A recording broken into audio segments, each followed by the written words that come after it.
Assalamualaikum warahmatullahi wabarakatuh. Selamat pagi semuanya. Bertemu lagi dalam pelajaran sejarah kelas 11 bersama Pak Zainal. Apa kabar Anda semuanya? Semoga Anda selalu dalam keadaan sehat. Alhamdulillah, hari ini kita masih diberikan kesehatan. Maka kita harus semangat belajar untuk mewujudkan syukur kita. Karena Allah tidak akan mengubah suatu kaum melainkan dirinya sendiri. Dijelaskan dalam Al-Quran Ar-Ra'd ayat 11. Baiklah Ananda, siap untuk belajar hari ini? Siap dong. Nah, dalam video pembelajaran kali ini kita akan membahas faktor-faktor apakah yang melatar belakangi munculnya nasionalisme di Indonesia. Sudah siap? Mari kita mulai. Tujuan pembelajaran kita kali ini adalah peserta didik mampu menganalisis perkembangan nasionalisme di Indonesia sejak awal abad ke-20. Sebelum kita bahas lebih lanjut, kita terlebih dahulu membahas pengertian apa itu nasionalisme. Menurut Kamus Besar Bahasa Indonesia, nasionalisme diartikan sebagai paham untuk mencintai bangsa dan negara sendiri. Jadi, nasionalisme adalah rasa cinta dan kebanggaan terhadap negara sendiri. Orang yang memiliki nasionalisme ingin negaranya bebas dari penjajahan, adil, dan sejahtera.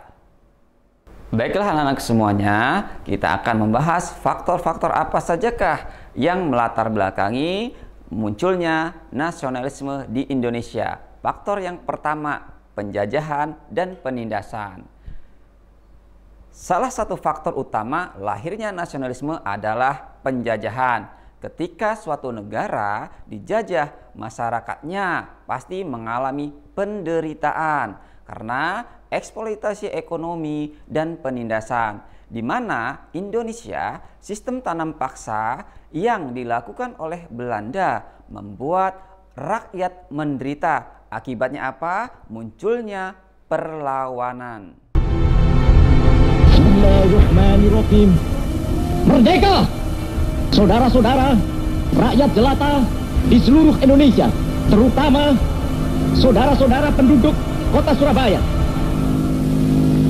Kita semuanya telah mengetahui bahwa hari ini tentara Inggris telah menyebarkan pamflet-pamflet yang memberikan suatu ancaman kepada kita semua untuk dalam waktu yang mereka tentukan menyerahkan senjata-senjata yang telah kita rebut dari tangannya tentara Jepang, supaya kita semua datang pada mereka itu dengan membawa bendera putih, tanda bahwa kita menyerah kepada mereka, bahwa kau sekalian akan mengancam kita untuk menggempur kita dengan seluruh kekuatan yang ada. Tetapi inilah jawaban kita. Selama banteng-banteng Indonesia masih mempunyai darah merah yang dapat membuat setarik kain putih, merah dan putih, maka selama itu tidak akan kita mau menyerah kepada siapapun juga. Kita tunjukkan bahwa kita ini adalah benar-benar orang yang ingin merdeka. Semboyan kita tetap merdeka atau mati. Dan kita yakin saudara-saudara, pada akhirnya pastilah kemenangan akan jatuh ke tangan kita. Sebab Allah selalu berada di pihak yang benar. Percayalah saudara-saudara, Tuhan akan melindungi kita sekalian. Allahu Akbar, Allahu Akbar, Allahu Akbar. Merdeka! Faktor yang kedua, pendidikan dan kebangkitan intelektual. Pendidikan juga berperan penting saat orang mulai belajar di sekolah, terutama sekolah-sekolah barat.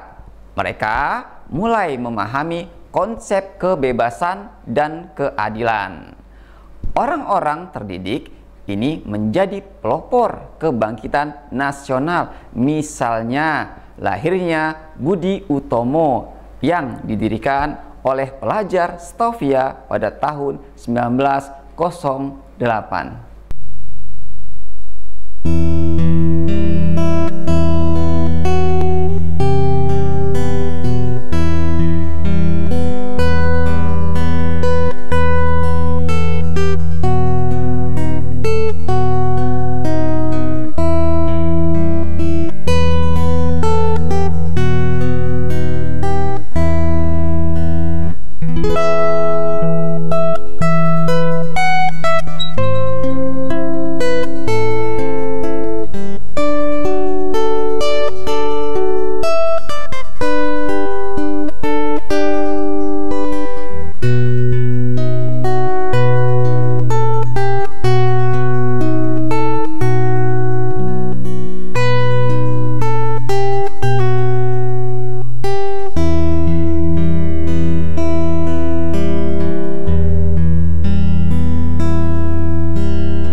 ketiga, pengaruh pergerakan global.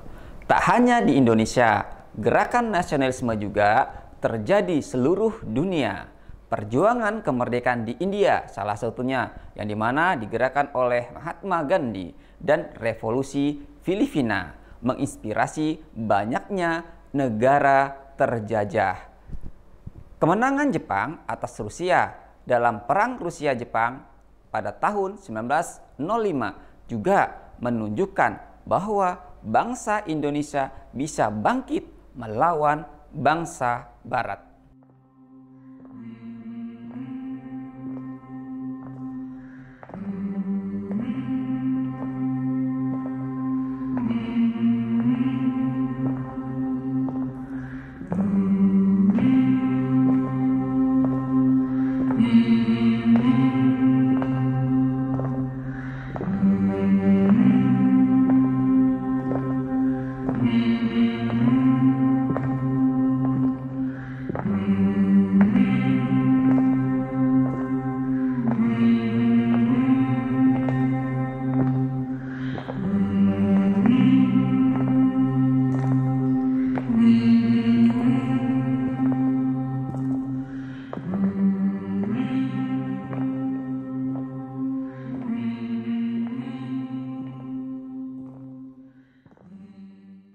Yang keempat, kesadaran nasionalisme. Seiring waktu munculnya kesadaran di masyarakat bahwa mereka memiliki budaya, bahasa, dan sejarah yang sama. Kesadaran ini memperkuat rasa persatuan di Indonesia. Puncaknya adalah Sumpah Pemuda tahun 1928 yang mengikrarkan satu tanah air, satu bangsa, dan satu bahasa. Sumpah Pemuda, satu, kami putra dan putri Indonesia, mengaku bertumpah darah yang satu, tanah Indonesia. Dua, kami putra dan putri Indonesia, mengaku berbangsa yang satu, bangsa Indonesia. Tiga, kami putra dan putri Indonesia, menjunjung bahasa persatuan, bahasa Indonesia. Faktor yang kelima, peran pers dan media. Media cetak seperti koran juga punya peran besar dalam penyebaran semangat nasionalisme.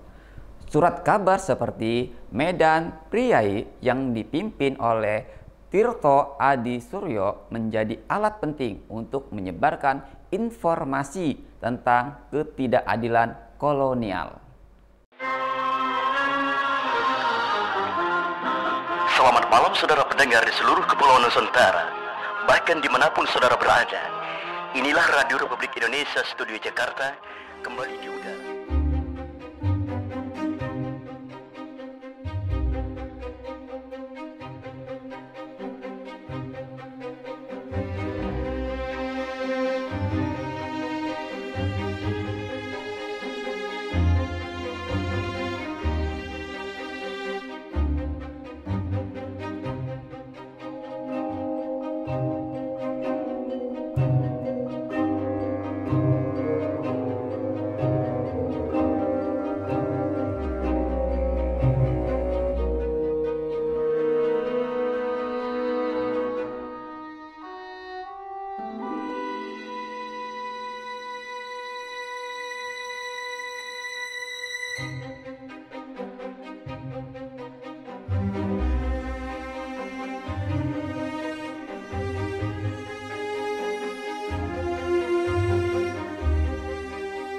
Faktor yang keenam, diskriminasi rasial dan sosial.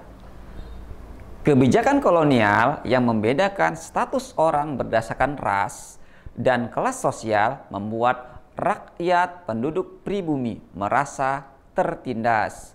Mereka tidak memiliki kesempatan yang sama dalam bekerja atau pendidikan. Hal ini membuat protes mendorongnya lahirnya organisasi-organisasi pergerakan seperti Sarekat Islam.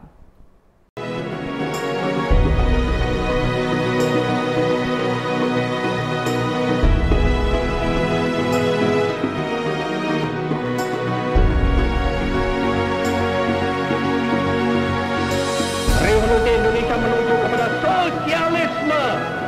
Revolusi Indonesia menuju kepada dunia baru.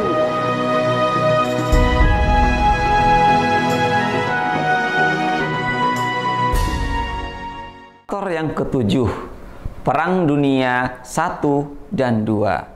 Akhirnya, Perang Dunia I dan II juga mempengaruhi kebangkitan nasionalisme. Kekuatan negara-negara penjajah mulai melemah.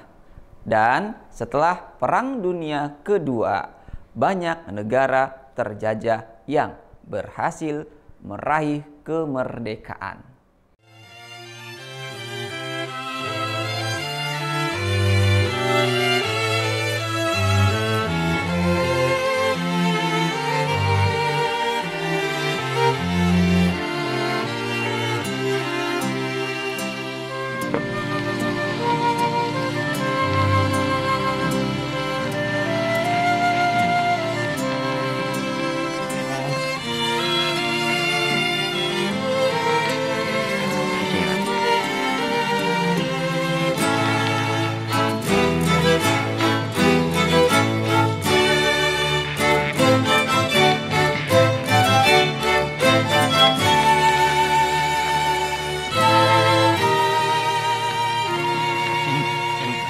Demikian teman-teman, itulah beberapa faktor yang melahirkan semangat nasionalisme, baik di Indonesia maupun di seluruh dunia. Dengan memahami sejarah ini, kita bisa lebih menghargai perjuangan para pahlawan dan tetap menjaga semangat nasionalisme di kehidupan sehari-hari. Terima kasih telah belajar bersama. Jangan lupa untuk tetap mencintai Indonesia dan terus berjuang untuk masa depan yang lebih baik. Saya Iri, wassalamualaikum warahmatullahi wabarakatuh.